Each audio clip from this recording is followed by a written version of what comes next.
ইতিহাস সহজ পথ দেখায় না। 2025 সালের 28শে ফেব্রুয়ারি শীর্ষ নেতৃত্ব রাজনৈতিক দলে যোগদানের সিদ্ধান্ত নিলে বৈষম্যবিরোধীদের এই ছাত্র আন্দোলন পড়ে যায় নেতৃত্বহীনতার এক দীর্ঘস্থায়িতায়। এই শূন্যতা ভেঙে সংগ্রামকে নতুন দিশা দিতে 2025 সালের 25শে জুন অনুষ্ঠিত হয় বৈষম্যবিরোধী ছাত্র আন্দোলনের প্রথম জাতীয় কাউন্সিল। সেই কাউন্সিলে সরাসরি ভোটের মাধ্যমে আমরা নির্বাচিত করি আমাদের নতুন সভাপতি, সাধারণ সম্পাদক, সাংগঠনিক সম্পাদক এবং মুখপাত্র। আজকের এই অনুষ্ঠান শুধু একটি আনুষ্ঠানিকতা নয়, আজকে আমরা এই নবনির্বাচিত নেতৃত্ব শপথ নিচ্ছি যে লড়াই শুরু হয়েছে রক্তে এবং তা শেষ হবে ন্যায্যে। আমাদের সংগঠন গড়ে উঠেছে শহীদের আত্মত্যাগে, তা বিকশিত হবে গণতান্ত্রিক নেতৃত্বে। আমরা কখনো অন্যায়ের কাছে মাথা নত করব না। বৈষম্যবিরোধী ছাত্র আন্দোলনের এই লড়াই চলবে শেষ নিঃশ্বাস পর্যন্ত। আমাদের আজ আত্মপ্রকাশ, আগামীকাল আমাদের গণপ্রতিরোধের প্রথম ধাপ। এই পর্যায়ে আমাদের বৈষম্যবিরোধী ছাত্র আন্দোলনের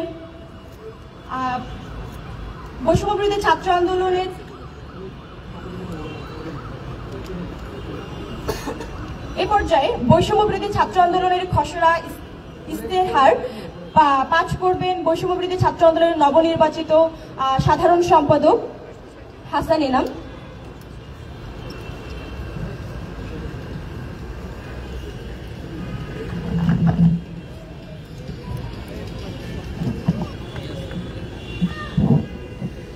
আমাদের এখানে নবনির্বাচিত কমিটির আসলে আমরা আজকে আনুষ্ঠানিকভাবে শপথ গ্রহণ করছি এবং আমাদের রূপরেখা কার্যক্রম এর খসড়া ইস্তেহার পাঠ করছি। এখানে আমাদের মঞ্চে উপস্থিত আছেন নবনির্বাচিত কমিটির সম্মানিত সভাপতি রিফাত রশিদ, সম্মানিত সাধারণ সম্পাদক হাসান ইনাম এবং নবনির্বাচিত কমিটির সাংগঠনিক সম্পাদক মইনুল ইসলাম, এবং আরো আছি আমি নবনির্বাচিত কমিটির মুখপাত্র সিনথিয়া জাহিন আয়েশা, এবং সাথে আছে সিনিয়র যুগ্ম সহসভাপতি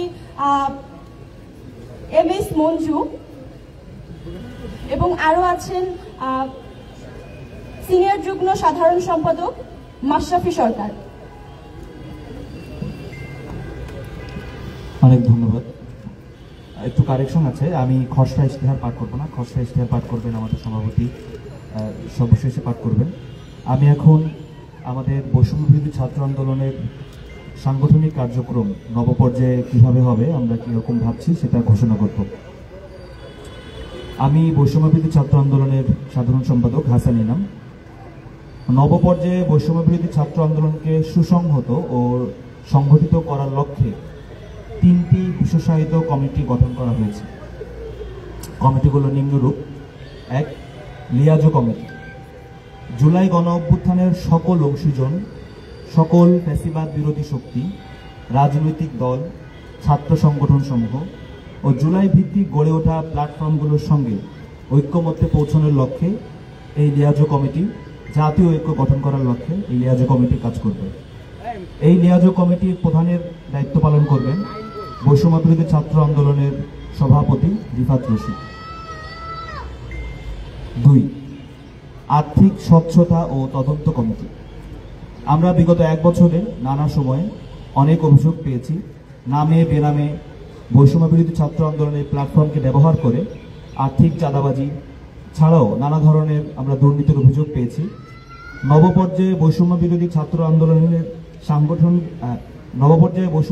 আন্দোলনকে সাংগঠনিকভাবে শক্তিশালী করার লক্ষ্যে একটি আর্থিক স্বচ্ছতা তদন্ত কমিটি গঠন করা হচ্ছে। আর্থিক স্বচ্ছতা তদন্ত কমিটির প্রধানের দায়িত্ব পালন করবেন সংগঠনটির সাধারণ সম্পাদক আমি। উক্ত কমিটি 15 কার্যদিবসের ভিতর একটি শ্বেতপত্র প্রকাশ করবে এবং তদন্ত চলাকালীন সময়ে বৈষম্যবিরোধী ছাত্র আন্দোলনের সকল ইউনিটের সাংগঠনিক কার্যক্রম স্থগিত থাকবে। আমি আবারও বলছি, আর্থিক স্বচ্ছতা তদন্ত কমিটি 15 কার্যদিবসের ভিতর একটি শ্বেতপত্র প্রকাশ করবে এবং এই কমিটি তদন্ত যে কদিন চলমান থাকবে এবং তদন্ত চলাকালীন সময়ে বৈষম্যবিরোধী ছাত্র আন্দোলনের সকল ইউনিটের সাংগঠনিক কার্যক্রম স্থগিত থাকবে। 3, জুলাই শোক ও স্মৃতি উদযাপন কমিটি। জুলাই শোক ও স্মৃতি উদযাপন কমিটির প্রধান থাকবেন সাংগঠনিক সম্পাদক মঈনুল ইসলাম, তাকে সহযোগিতা করবেন MJH মঞ্জু এবং মাশরাফি সরকার। আমরা পুরো জুলাই মাসে জুলাইয়ের যে শোক এবং জুলাইয়ের যে স্মৃতি, ফ্যাসিস্ট পালায়নের যে আনন্দ, সকল কিছু আমরা একসঙ্গে উদযাপন করব।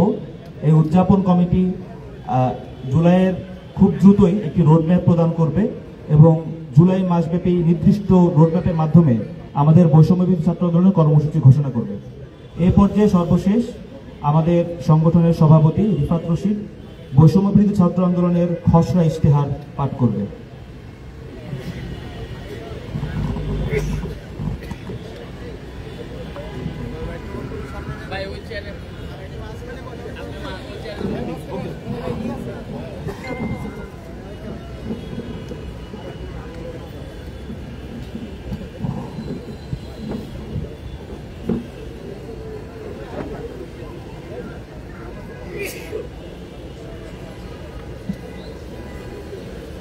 আসসালামু আলাইকুম।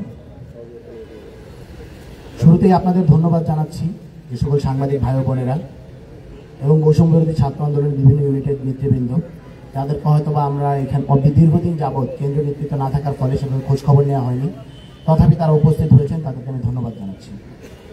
আমি শুরুতেই স্মরণ করতে চাই বৈষম্যবিরোধী ছাত্র আন্দোলনের নেতৃত্বে হওয়া ছাত্র জনতার যে গণ অভ্যুত্থান, সেই গণ অভ্যুত্থানের শহীদ আহতদের আমি স্মরণ করতে চাই, সেই শহীদ পরিবারদের, সেই আহত পরিবারদের, বাংলাদেশের প্রত্যেকটা ইউনিটের সমন্বয়কদেরকে এবং পরবর্তীতে গঠিত হওয়া আহ্বায়ক কমিটিদের, যেই মানুষজনেরা রয়েছে যারা বৈষম্যবিরোধী ছাত্র আন্দোলনের সাংগঠনিক কার্যক্রমকে দীর্ঘদিন যাবৎ পরিচালনা করেছেন এবং যখন নেতৃত্বহীন অবস্থায় বৈষম্যবিরোধী ছাত্র আন্দোলন ছিল তখনও তারা তাদের যে কার্যক্রম সেটি হলো সুষ্ঠুভাবে পরিচালনা করেছেন।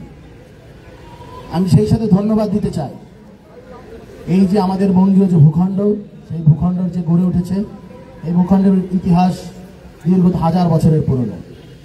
ইখতিয়ার উদ্দিন মোহাম্মদ বিন বখতিয়ার খিলজির যে ঘোড়া, সেই ঘোড়ার যে